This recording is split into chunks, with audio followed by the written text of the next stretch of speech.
একটি ছোট গ্রামে এক গরিব কাঠুরে বাস করত। তার নাম ছিল পিঁপড়ে। পিঁপড়ে ছিল খুবই ক্ষুদ্র, কিন্তু সে খুব পরিশ্রমী ও ঈমানদার ছিল।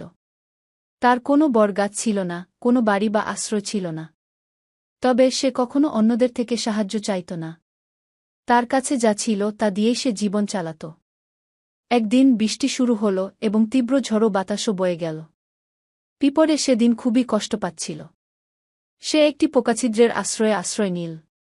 কিছুক্ষণের মধ্যে সে দেখল সেই ছিদ্রের ভেতরে কিছু অন্যান্য পোকাও আশ্রয় নিয়েছে।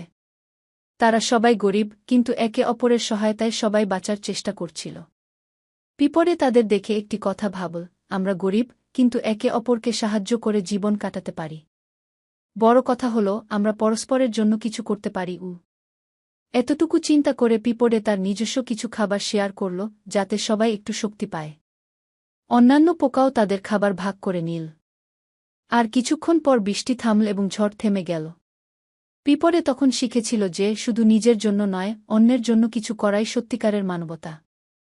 যদি আমরা একে অপরকে সাহায্য করি, তাহলে পৃথিবী অনেক ভালো হয়ে উঠবে। গল্পের শিক্ষা: গরিব হলেও যখন আমরা একে অপরকে সাহায্য করি, তখন আমরা প্রকৃত সত্যিকারের মানুষের পরিচয় লাভ করি।